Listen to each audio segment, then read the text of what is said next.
Oui, donc moi j'ai grandi à Alger. J'ai vécu jusqu'au milieu des années 90. Après ma famille est partie à Tizi, toute ma famille est là-bas maintenant. Je suis parti en France en 2005. J'ai fait des études d'informatique ici. J'ai passé 3 ans à taper du code et c'était pas bien. Je préfère dessiner. Donc j'ai toujours dessiné comme mes collègues. C'est vrai qu'on se reconnaît pas mal dans nos travaux parce que même dans nos vies, il y a des choses comme ça qui reviennent. Pareil, moi quand j'étais petit, je n'avais pas de jouets, je dessinais, je découpais, je jouais avec. Donc c'est très pratique pour les parents aussi parce que ça ne coûtait rien. Et donc j'ai vécu. Le dessin, oui, a été un exutoire, une pratique permanente, constante et importante. Et après, le passage à une école d'art, c'est quelque chose de... Ça a été un choc au départ parce que j'arrivais avec d'autres... j'arrivais avec certaines idées, certaines habitudes qu'il fallait parfois casser, d'autres pousser, etc. Mais je pensais que j'allais peindre et très vite je me suis mis à dessiner et mes premières œuvres sont matérialisées dans l'espace. C'est-à-dire que j'ai commencé à dessiner vraiment sur papier il y a 3 ans, 4 ans maximum. Mes premières œuvres sont matérialisées dans l'espace. Je commence par montrer cette image en particulier parce que ça s'appelle Tayara. Tayara, c'est quand on était gamin, c'est une expression qui me faisait rire, c'était quand quelqu'un était intenable, on disait, bref, vous connaissez. En fait, je montre cette image parce que j'ai un attrait pour la photographie de presse, en particulier, sa fabrication, parce qu'il y a quelque chose de l'ordre du témoignage. Je ne sais plus qui disait ça, mais il disait que le témoignage n'existe pas, mais il se fabrique. Et cette idée-là me plaît beaucoup. Et puis, il y a aussi peut-être un désir de comprendre certaines choses. Je me rappelle que moi, mes premiers réflexes, quand je prenais un journal papier dans les mains avec une tragique, le premier réflexe, c'était de tourner pour voir le dessin de presse. Le dessin de presse aussi a été vraiment une source d'inspiration extrêmement importante. C'est ce qui m'a amené à voir des dessinateurs comme Topor, comme Saul Steinberg, etc. Puis des dessinateurs algériens, bien sûr. Et puis cette image-là, parce que la photographie de presse, j'aime beaucoup la photographie de presse parce qu'il y a tout un processus de travail sur l'image, et puis entre l'événement et sa médiatisation, le journal, il y a des choix qui s'opèrent, c'est-à-dire qu'on n'est pas dans une sorte d'immédiateté, il y a quelque chose, il y a l'humain qui intervient, on y met des choses, du sens, on rajoute des légendes, on situe ou pas, on recadre, etc. Et tout ça crée du sens. Et puis j'aime beaucoup voir comment c'est mis en scène à l'intérieur. Et la photographie de presse aussi, parce que il y a tous ces processus de sélection. Il y a un chercheur sur l'image français qui s'appelle André Günther, que je lis beaucoup. Lui s'est posé la question, il disait quand un photographe part travailler, rapporte des images et que sa rédaction recadre, qui est l'auteur de cette image, c'est le photographe ou sa rédaction? Je pense que mon travail se situe un peu dans ces questions-là, et puis dans mon boulot, il y a souvent la question aussi de comique et tragique. Ça vient de mon enfance, de la manière dont on a vécu ici. Des choses que je regarde aussi, une partie de la littérature algérienne que je lis beaucoup, donc qui est vraiment une source d'inspiration. Cette série-là s'appelle Les Altérables. En fait, j'ai fait toute une série d'images depuis 2010, où les images suivent un même processus, mais la finalité n'est jamais la même. Donc ça, c'est devenu une affiche. Je prends une image de presse que je regarde, que j'altère physiquement, je photocopie, etc. En essayant d'intervenir avec le minimum de choses possibles. Là, c'est juste de papier calque superposé pour recréer ce mouvement. Donc on a des choses comme ça, donc je ne vais pas toutes les commenter, mais on inclut cette idée aussi un peu d'humour, parfois un peu cynique aussi. Et puis la destruction de l'image m'intéresse beaucoup. Après c'est aussi des formes parfois beaucoup plus complexes, donc ça c'est une œuvre plus récente, où j'ai fait toute une exposition j'en dis deux mots tout à l'heure. J'ai fait une exposition, j'étais parti sur les traces de Louise Michel, l'anarchiste française qui était venue en Algérie en 1904. Je me dis, qu'est-ce que fout Louise Michel en Algérie? C'est qu'elle a rencontré les déportés algériens qui ont été déportés en Nouvelle-Calédonie en 1871. Et donc j'ai passé 1 an et demi à travailler dessus, je suis revenu à Alger, parti en Nouvelle-Calédonie, etc. Et puis dans tout ça, il y avait l'idée de la révolte qui revenait, et puis comment... parce qu'il y a quelque chose aussi qui est très important dans mon travail, c'est de penser le dessin comme forme documentaire, la fabrication du témoignage.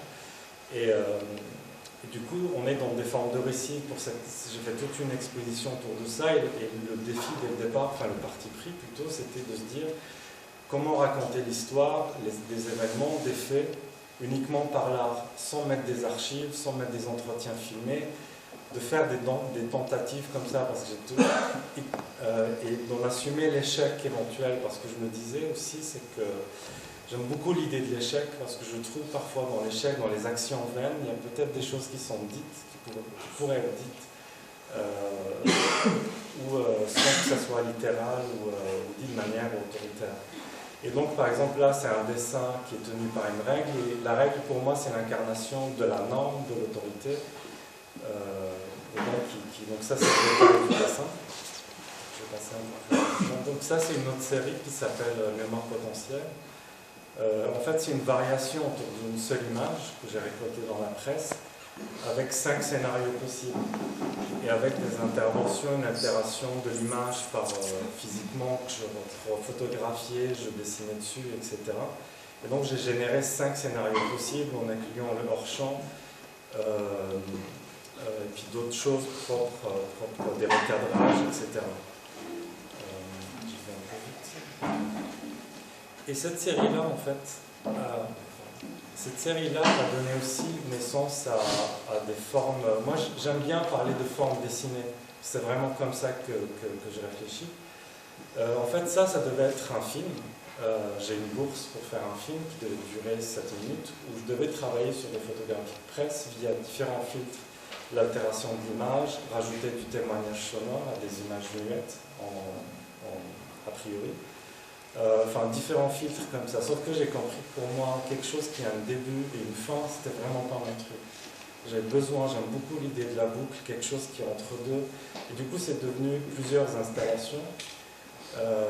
C'est souvent des actions très courtes. J'aime vraiment beaucoup ça. J'ai pas pensé à montrer une animation, mais j'aurais pu la montrer.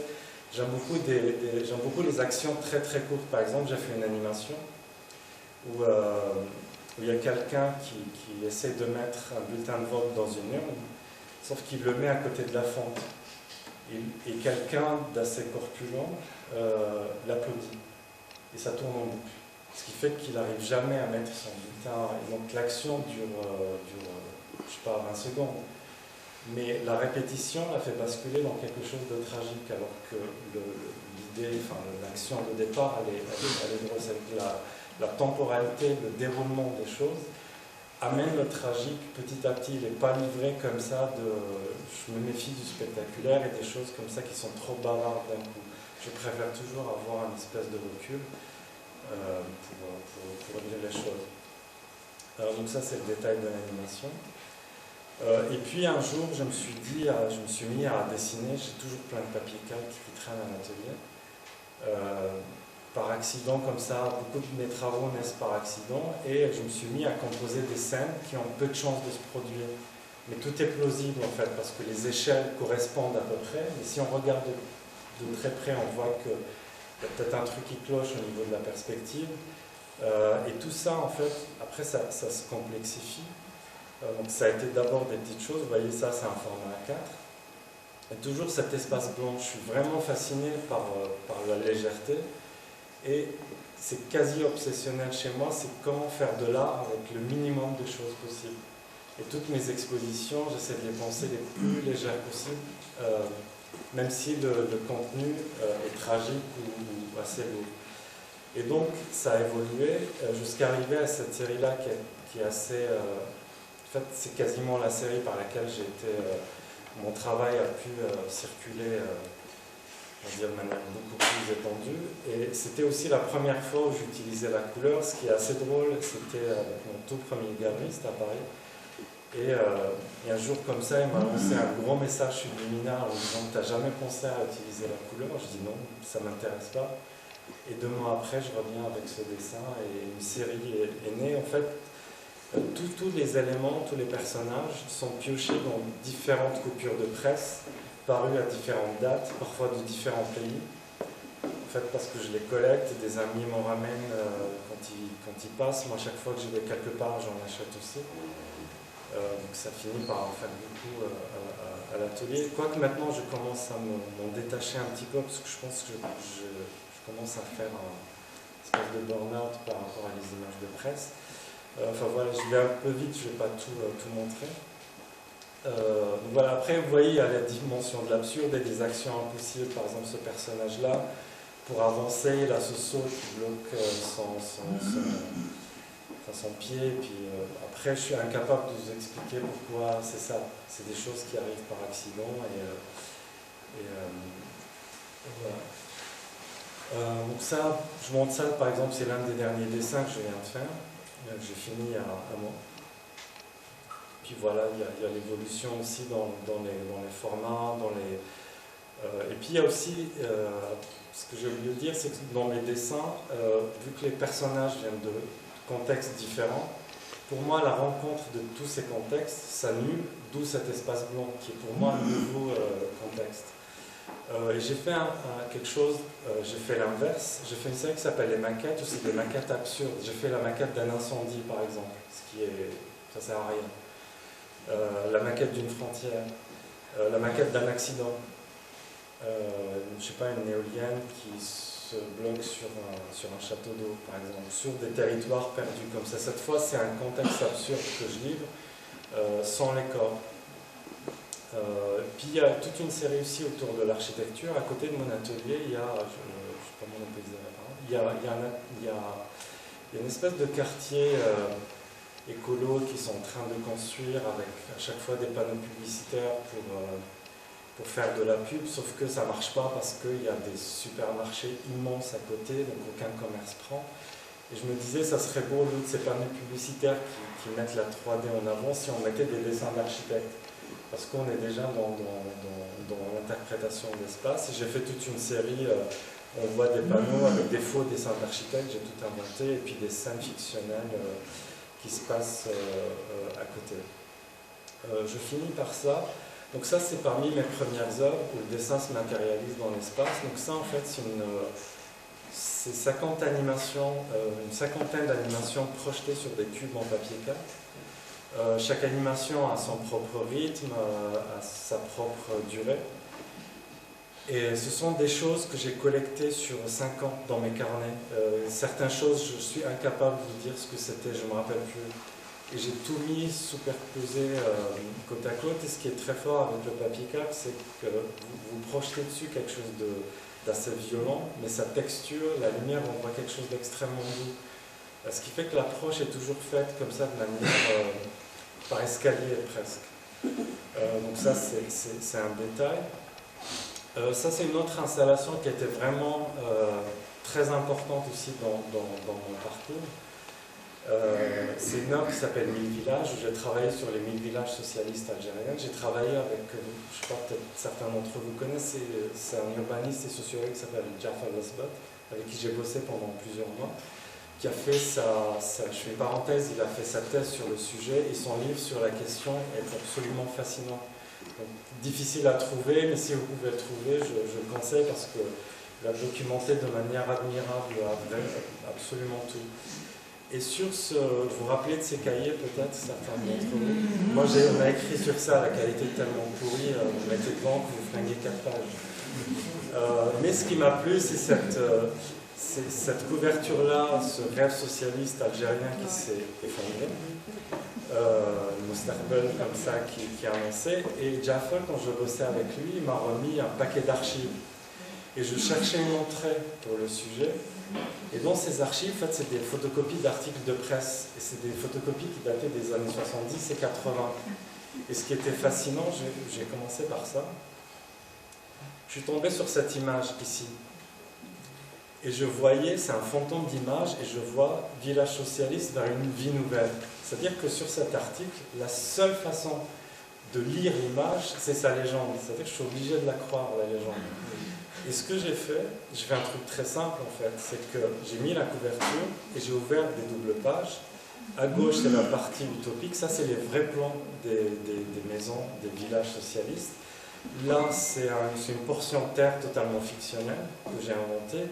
Mais ici, c'est un peu la réalité. En fait, vous avez les légendes, les images sont lisibles, et petit à petit, les images se désagrègent, disparaissent.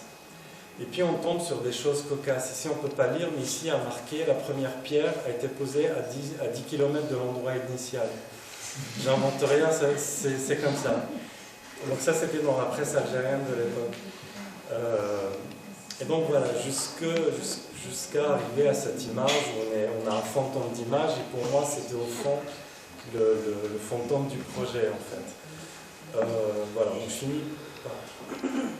je finis juste par ça. Je travaille aussi autour de l'architecture. Ça c'est un projet où j'étais fasciné par ces chantiers qui traînent pendant des années. Je me suis aperçu que certains projets qui suscitaient beaucoup d'attentes, en fait, ils avaient des archives visuelles avant même qu'on les construise. Vous allez sur des forums, vous trouvez des plans 3D, des faux plans 3D, des gens qui prennent un immeuble, disent voilà, ça va ressembler à ça. Et j'en ai récolté plusieurs et je me suis mis comme un architecte, j'ai fabriqué des maquettes à partir de ces spéculations en fait, des choses qui n'ont jamais existé. Et j'en ai fait plusieurs maquettes. J'ai fini par ça, je vous montre aussi un petit peu comment mes installations, animations sont montrées, parce que je les projette rarement, c'est souvent intégré à des dispositifs qui sont mis dans l'espace. Du coup, je finis par ça. Je montre ça exprès donc, sur ce projet de Louise Michel. Je suis tombé sur cette carte postale incroyable, elle date de 1904, et ici, donc vous reconnaissez, c'est montré de Ben Hazoun. Et on voit l'affiche de la conférence de Louise Michel. Donc je voulais vous la montrer. Voilà. Donc il y a deux versions de cette carte postale, et ça c'est différentes vues d'exposition et comment ça se matérialise dans l'espace. Ouais, chocolat. Merci. Ce que je voulais montrer pour terminer cette première partie avant que on passe la parole à la salle, c'était vous montrer quelques images de 3 expos en fait. Je vais vous montrer. Non, c'est l'affichage. Non, c'est le diaporama.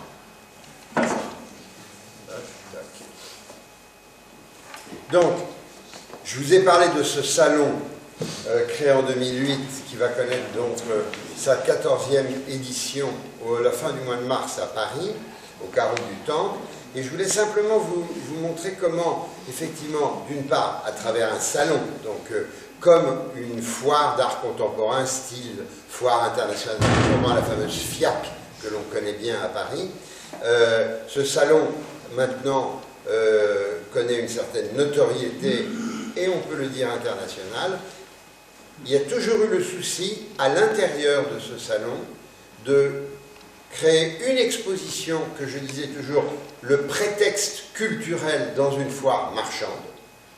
Et en 2018, donc il y a un an, j'étais encore directeur artistique de ce salon, nous avions imaginé une exposition qui montrait les correspondances qui existent entre la bande dessinée et le dessin d'art contemporain. D'ailleurs, cette exposition ensuite est allée à Angoulême, au musée de la bande dessinée. Donc c'est juste pour vous montrer un petit peu, voilà, on est dans un espace de salon, mais dans le courant de votre circulation, eh bien, il y avait un endroit où étaient réunis un certain nombre d'œuvres diverses et variées.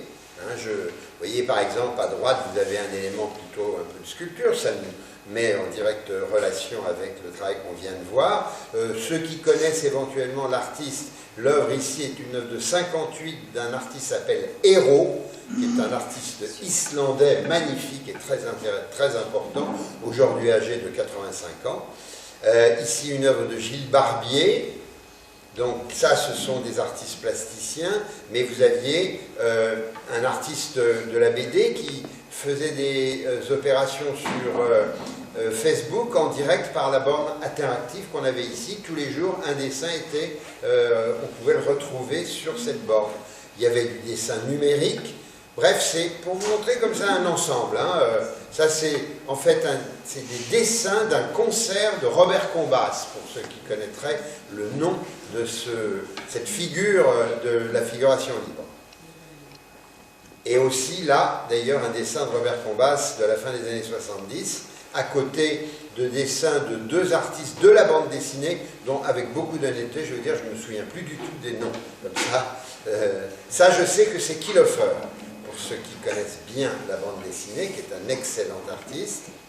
Ici, vous avez Glenn Baxter, qui est aussi un illustrateur de presse. On a vu quelquefois des dessins de lui dans le journal Le Monde. Et puis alors, donc, je vous l'ai dit, les deux artistes qui sont maintenant sur ma droite, c'est bien cela, je les regarde.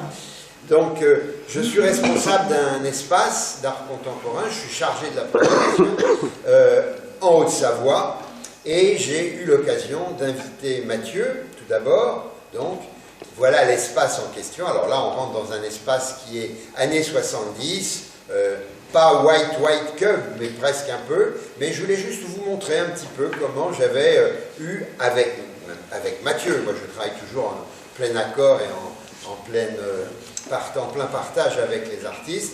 Donc vous avez déjà compris qu'à droite et à gauche, on avait fait justement des projections de ces films. Vous voyez ici les dessins qu'on a vus tout à l'heure. Dans l'espace derrière, c'était un petit espace. J'ai toujours proposé aux artistes de me donner une référence historique. Et puis j'essayais de trouver, à la satisfaire. Mathieu, rappelle-moi, je ne sais plus le nom de cet artiste. Un photographe tchèque, Miroslav Tichik. Miroslav Tichik, et j'ai réussi à en trouver dans une galerie à Paris, et c'était très intéressant de voir effectivement comment un aîné pouvait avoir influencé un plus jeune. Donc voilà, là c'était, je me souviens plus exact, rappelle-moi, une petite maquette, hein, c'est ça, maquette du film, et une projection, donc il y avait deux projections des films, et vous apercevez la maquette que vous avez vue tout à l'heure que Mathieu nous a proposée. Voilà, c'était juste pour vous montrer la mise en scène, en quelque sorte, la scénographie et comment on travaille. Alors, il y a encore un défilé d'images. Et donc, Massinissa, je l'ai rencontré après, parce que j'ai rencontré Mathieu dans le cadre de Drawing Now, à une époque où il était dans une galerie qui n'existe plus, dans le milieu des années 2000. Tandis que Massinissa, je l'ai rencontré par Mathieu, puisque tous les trois sont de la ville de Tours, et bon voilà, j'ai eu l'envie aussi de travailler avec Massinissa. Je l'ai rencontré Fabien plus tard, donc l'envie va finir par me démanger un de ces quatre, je suppose. On en parlait encore hier, ici même. Fabien disait, ce serait quand même bien qu'on fasse tous les trois une expo. Il l'a dit en me regardant, je ne sais pas pourquoi. Je vais essayer de mettre ça sur pied si je peux. Massinissa, voilà. Vous voyez, quand on rentrait dans l'espace, j'avais bloqué, alors tout à l'heure avec Mathieu, on avait une vue jusqu'au fond, et on avait convenu avec Massinissa de faire un mur qui présentait un certain nombre d'objets expérimentaux, des éléments du travail en quelque sorte. Et on avait exposé, vous voyez ici, toute une série, dans la petite salle, entre guillemets, référence historique, comme il m'avait beaucoup parlé de gravures anciennes du 19e, et notamment de Honoré Daumier, dont il est un peu dingue, et ben j'avais réussi, j'en avais quelques-unes dans mes cartons, parce que j'avais acheté ça dans une broc il y a 30 ans, je sais plus. Donc voilà, on les a ressortis, et puis on en a mis d'autres, c'était avec Gavarni, pour ceux qui connaissent les graveurs du 19e. Et puis vous voyez, projection vidéo, c'est une image que vous avez vue tout à l'heure.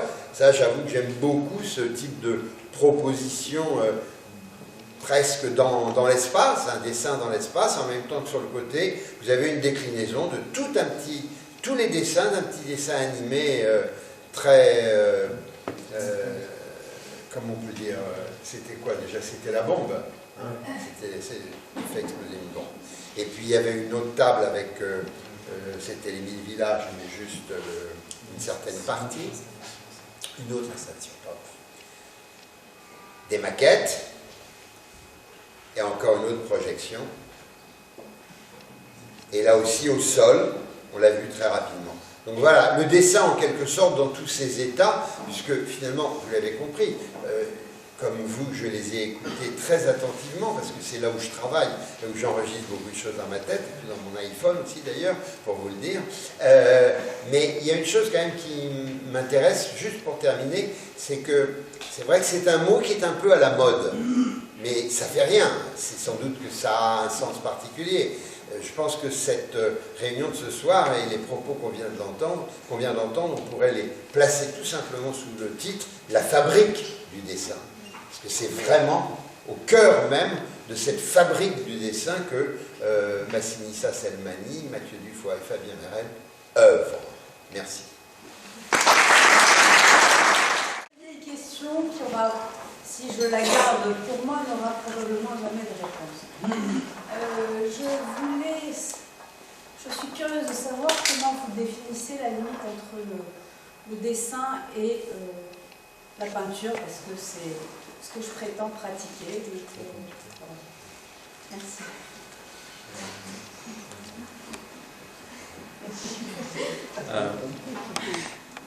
Oui, vas-y.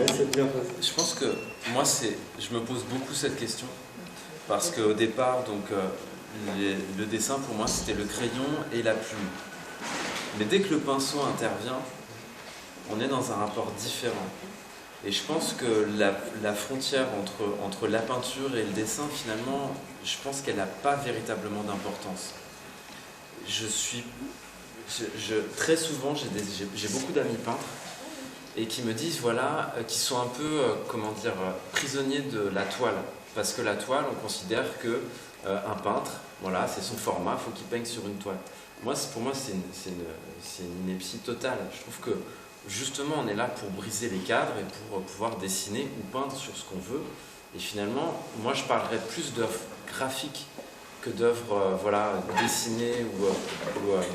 Tout ça, c'est très flou finalement. Je me mets de plus en plus à l'aquarelle. Qu'est-ce que c'est? C'est de la peinture ou c'est du dessin? Ce sont les termes qu'on utilise. De plus en plus, moi, la plume disparaît. Je n'utilise plus la plume, j'ai que le pinceau. Donc, je ne sais pas si je peux répondre à cette question-là. Je sais qu'en tout cas, je partage la même question. Ouais. Je partage le même questionnement. Mathieu, je trouve la réponse de Fabien. Je dirais, personnellement, c'est une question de sensation. C'est tout bête, mais quand parfois j'ai à utiliser de la gouache ou de l'acrylique, je sens plus un étalement, on va dire, d'une texture, que le crayon, je sens dans la vibration, voilà, quelque chose dans l'idée de creuser un support.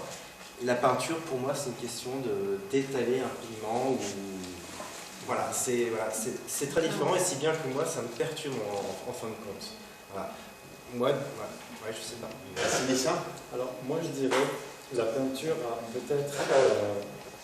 il y a peut-être quelque chose qu'on peut faire en peinture qui est difficilement faisable en dessin. C'est la question du contour. Je parle de ça parce que c'est des questions que je me pose en tant que dessinateur. Le contour n'existe pas dans la réalité. Mais en tant que dessinateur, on passe notre temps à faire des contours. Les peintres, Léonard de Vinci l'a trouvé, le sfumato, il a résolu la question. Tout est dans les impressionnistes aussi, tout est dans des superpositions de temps, de matière, et du coup, la forme apparaît par des volumes de pain qui, du coup, pour moi, c'est peut-être là où les choses se distinguent un petit peu. Et la qualité du dessin, pour moi, c'est que moi, je trouve, quand on dessine, on ne peut pas mentir. C'est quelque chose, un dessin. Quand je regarde les dessins de Matisse, je regarde des dessins de Saul Steinberg, par exemple, que j'adore, je regarde tout le temps ces dessins. Il y a quelque chose de l'ordre forcément plus léger, mais il y a aussi pour moi une construction aussi, une manière d'aborder l'espace qui est peut-être différente. La peinture, on est toujours dans des contrastes, dans des valeurs, dans des matières. Il y a la couleur forcément qu'on peut bien entendu faire en dessin, mais il y a une matérialité différente. Mais je ne sais pas, ce que je dis, je ne sais pas si c'est réellement une différence ou c'est juste des caractéristiques que je suis en train de décrire. Moi, quand j'étais au Beaux-Arts, j'essayais de peindre. Mes profs me disaient, mais en disant ça comme un reproche et comme un défaut, ils me disaient, mais tu peins quand tu dessines. Sauf que pour moi, c'était un compliment mais incroyable. Donc plus ils me disaient d'arrêter, plus je peignais en dessinant. Donc je faisais des trucs moches, mais je les faisais. Je finis juste par ça. Il y a aussi des choses, il y a des artistes qui sont à la frontière. Je pense à une artiste algérienne qui est une très bonne amie, c'est Lélia Rahmoun, je ne sais pas si vous connaissez. J'aime beaucoup son travail parce qu'on est entre deux tout le temps. Je trouve que c'est une excellente peintre. J'aime vraiment beaucoup la manière dont elle construit l'espace. Puis j'aime beaucoup, des fois, elle a un espèce de geste comme ça.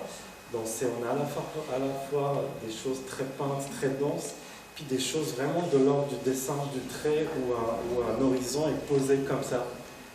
Et finalement, les deux choses peuvent cohabiter. Je vais y ajouter mon grain de sel, irrésistiblement, je dirais presque. D'une part, il y a la formule qui me revient. J'ai un trou, je ne sais plus si elle est de Ingres, mais je crois bien qu'elle est de Ingres. Le dessin n'est pas la forme, il est la manière de voir la forme. Je pense que la formule est déjà très riche de sens par tout ce que cela sous-entend des possibles graphiques, en quelque sorte. Alors, pour avoir effectivement quand même pas mal gambergé dans ma tête sur le dessin, parce qu'on m'a demandé des textes de catalogue, lorsque j'écris sur les artistes, vous êtes amené toujours à vous dire, mais Big, qu'est-ce que c'est que cet objet qu'est le dessin? Donc il a fallu aussi que je me prenne la tête. Bien entendu, ne jamais oublier que le mot dessin vient du mot dessin, D-E-2-S-E-I-N, c'est-à-dire de la formule faire quelque chose à dessein, c'est-à-dire dans un but, c'est-à-dire de projeter quelque chose. Et moi, là, c'est là où je commence à coincer peut-être le mot du dessin, c'est-à-dire essayer de le saisir à un moment où il est dans une sorte d'émergence, de bouillonnement, et où il n'est pas encore peut-être justement la forme. Donc, je me suis inventé une formule, il fallait bien que j'en ajoute une, sinon c'est pas drôle. Donc, je dis que c'est l'enregistrement, parce que c'est vrai que le dessin est quand même de cet ordre-là, parce qu'il y a un outil qui vient marquer, soit sur un papier, soit enfin, sur un support, qui vient porter une trace, en quelque sorte. Donc, l'enregistrement de la voix haute de la pensée. Parce que je ne peux pas séparer l'idée de dessin de l'idée de la pensée. Je pense que c'est vraiment très proche de la pensée. Très très proche. On dit que c'est le prolongement de la pensée. Oui, comme tout, mais le dessin va en être l'expression par l'enregistrement de cette voix. De cette voix, qui est une voix, ce que j'appellerais la voix haute de la pensée, pour ce que la pensée peut avoir une voix, bien sûr. Mais c'est une formule, c'est tout. Hein. Et moi, je ne suis pas artiste. Oui. Oui. Moi, je pense que le dessin fait intervenir le spectateur, fait intervenir l'imaginaire du spectateur. Parce que quand j'ai vu les dessins, on imagine tout de suite une scène, des répliques. Hein? Oui, alors, vous avez tout à fait raison, mais ça n'est pas propre au dessin. C'est propre à toute œuvre. C'est Marcel Duchamp qui le dit, c'est le regardeur qui fait l'œuvre. Et ça, là, lui, Marcel, il a eu la formule, on ne peut pas lui retirer. Donc oui, dans ce sens, tout à fait.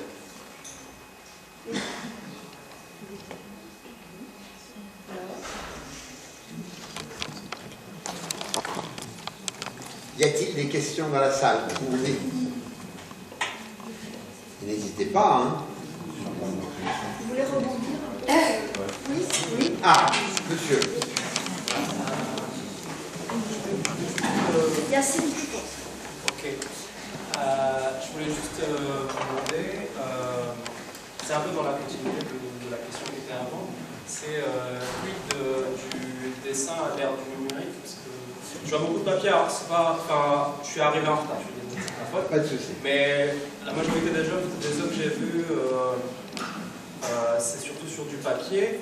Je sais que le numérique est un outil et que dans l'absolu c'est la continuité, mais le rapport est différent parce que en numérique, le dessin n'existe pas, c'est essentiellement des mathématiques, mais il y a toujours ce besoin bizarre de revenir justement vers le dessin plus classique.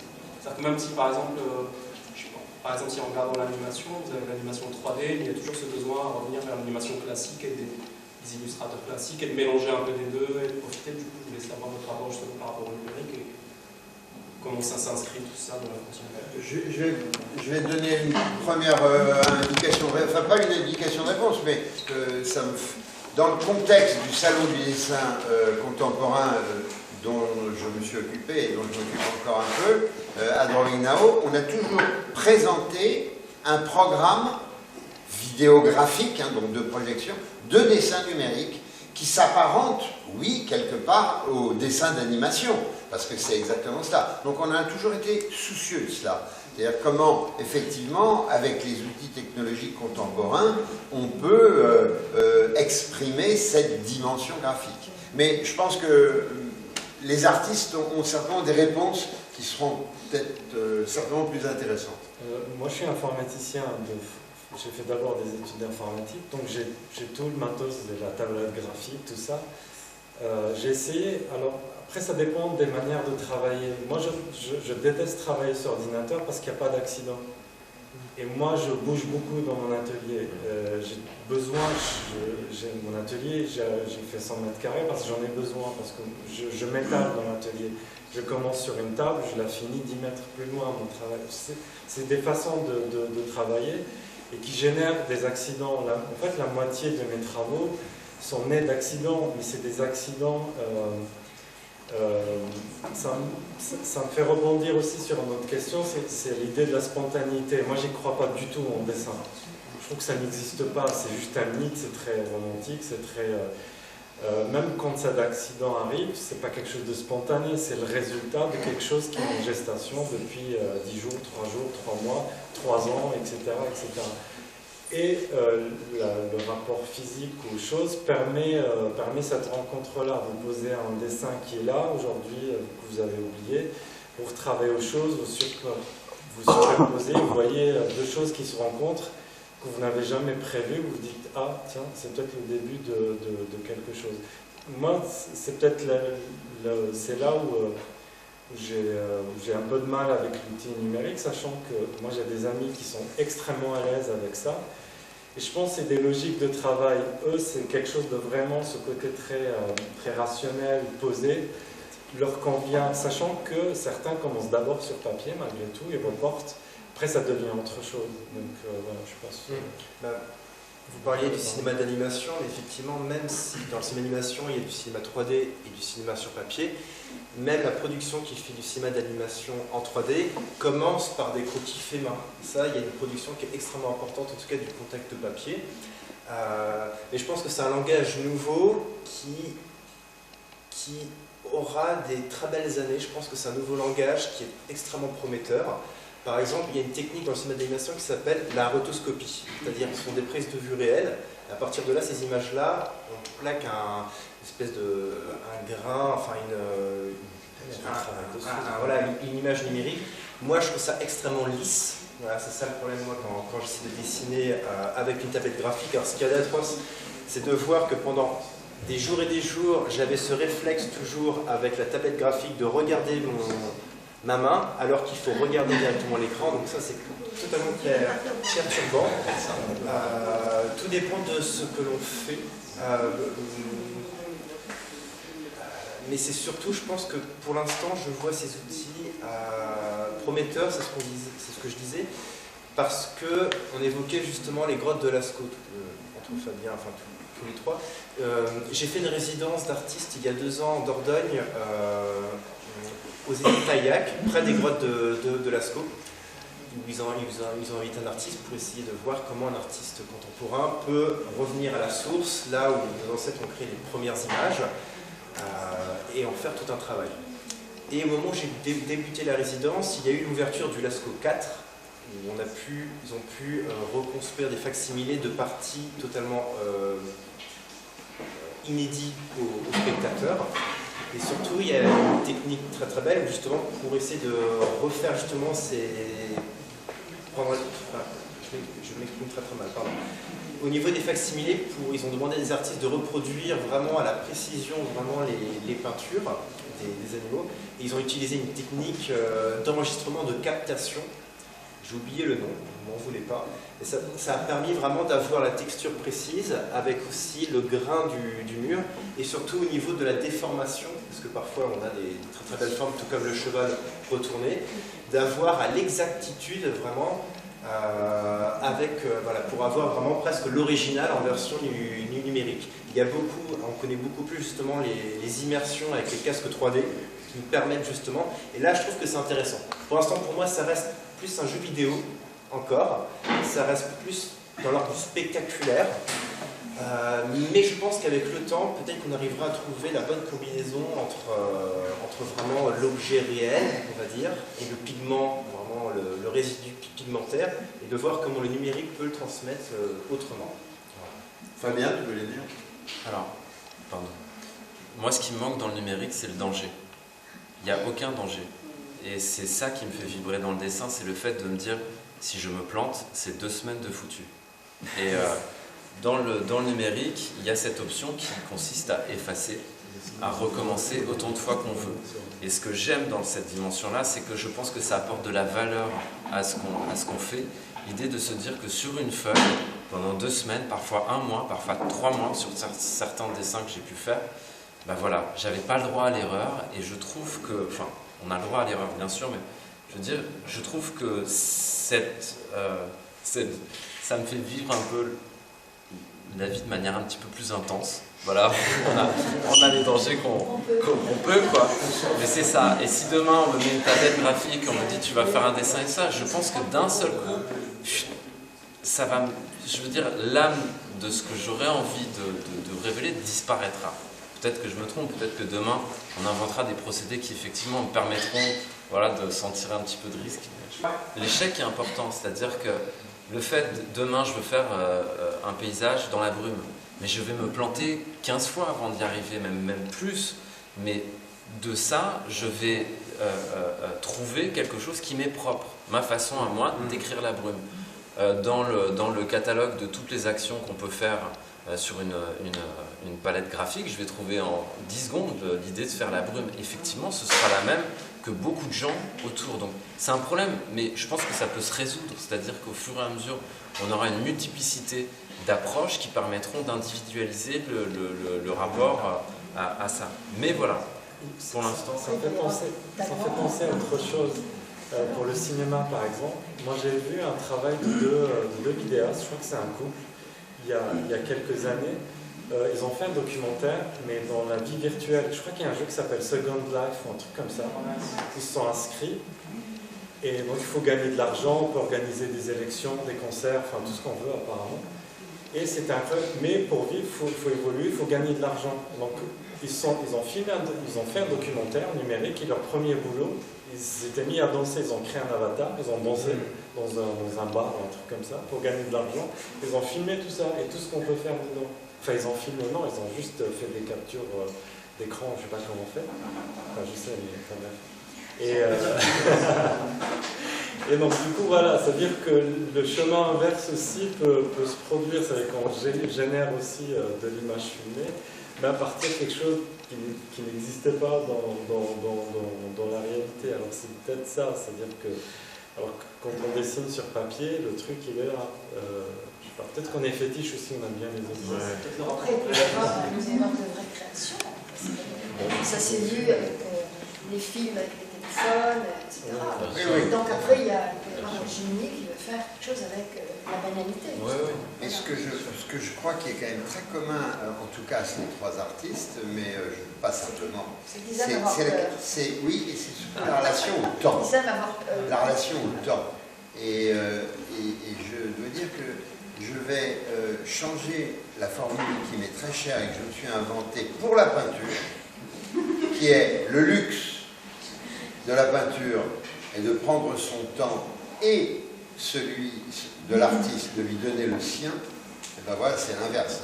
Pas l'inverse, c'est une autre. Je vais dire que le luxe du dessin, c'est de prendre son temps et celui des artistes, c'est de lui donner le leur.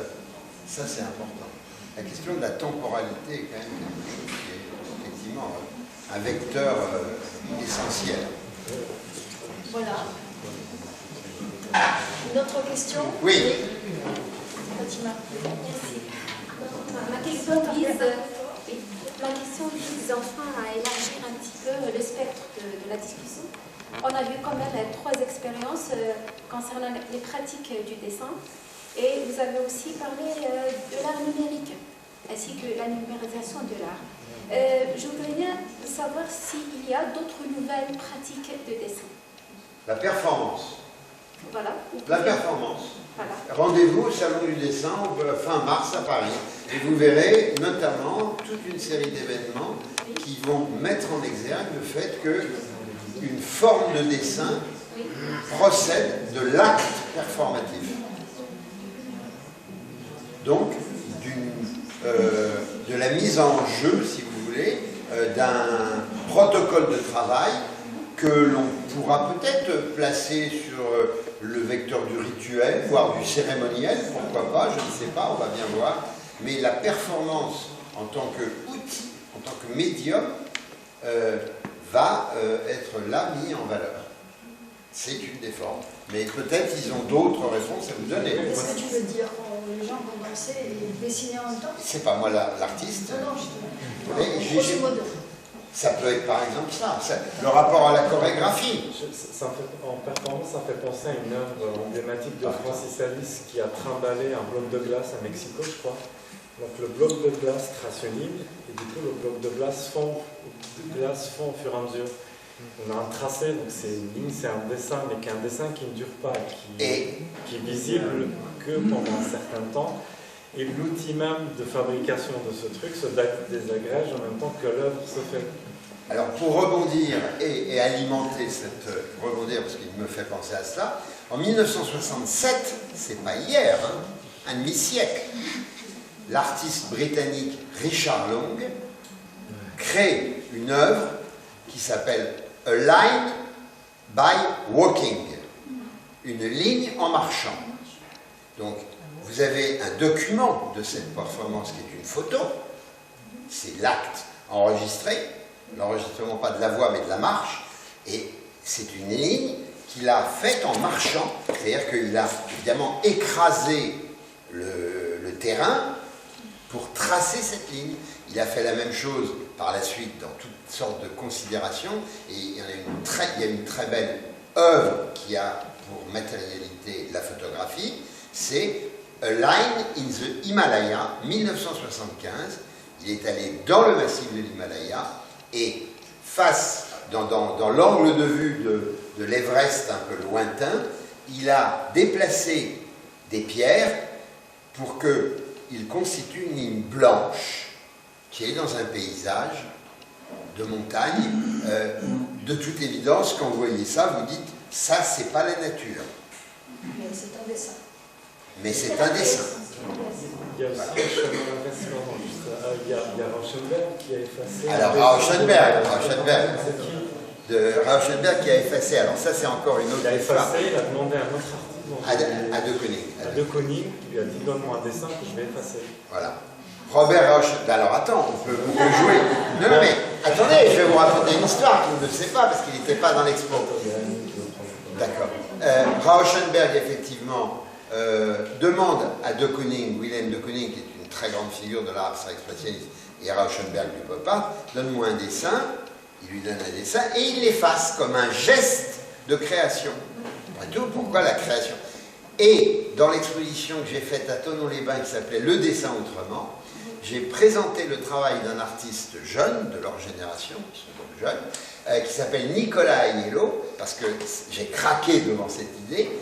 Il a conçu un logiciel qui lui a permis de retrouver le dessin originel de Koning. Il a demandé au musée, qui est un musée en Amérique, je ne sais plus lequel, qui est propriétaire de ce dessin, de lui donner une image HD très très puissante, de sorte que, avec le logiciel qu'il avait, il puisse reconstituer, et il fait remonter le dessin à la surface, tout ça dans le virtuel, pour reparler justement du numérique. Donc c'est là où c'est fantastique finalement. Mais vous savez, c'est le même enthousiasme que j'ai, que vous voyez que j'ai. si vous prenez le dessin dans le temps, parce que ce qu'on a pu faire avec la sanguine, quand elle est arrivée au XVIIIe, était encore très étonnant par rapport à ce qu'on faisait avec déjà la pierre noire, mais aussi avec la pointe d'argent, mais qu'on ne faisait pas encore avec l'aquarelle au début du XIXe. Il ne faut pas croire qu'il y ait une différence. Tout ça, c'est la même histoire. Et donc, une histoire qui est dynamique au sens premier du terme, et les formes de dessin qui vont venir, je ne les connaîtrai pas, mais vous aurez peut-être la chance, moi je ne serai plus là. Pardon, il y a quelqu'un qui veut parler? Juste à rebondir, une question que vous aviez depuis le début un petit peu posée, notamment le fait d'être dans une école d'art et que l'on vous dise que le dessin, il faut que ce soit académique ou alors c'est préparatoire.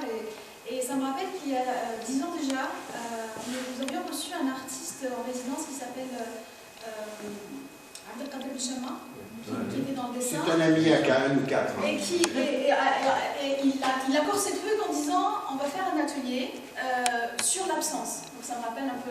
On va dessiner sur les murs déjà et on va travailler sur l'absence. Et j'avais pour mission de trouver des protagonistes qui voudraient bien participer à cet atelier-là. Et c'était très bizarre parce que du coup les élèves des Beaux-Arts à l'époque me disaient non mais. Je lui dis, mais ça ne vous intéresse pas, Ben Benjamin qui est là pour vous, il est heureux d'être en Algérie et tout. Et après, ils m'ont envoyé, ils m'ont dit, mais on ne dessine plus, on ne sait plus dessiner.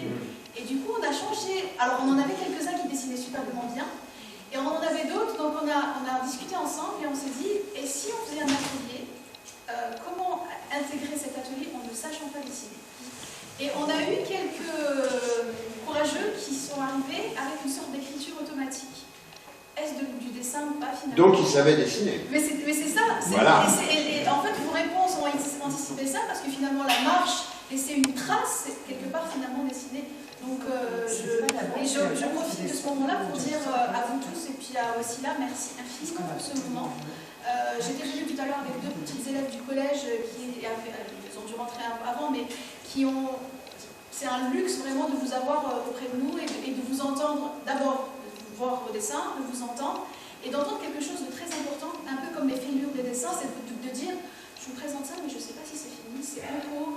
Ces doutes-là sont hyper importants aussi, parce qu'il y a le dessinateur, il y a l'artiste, il y a l'humain derrière, et merci infiniment. Voilà. Merci à Wassila.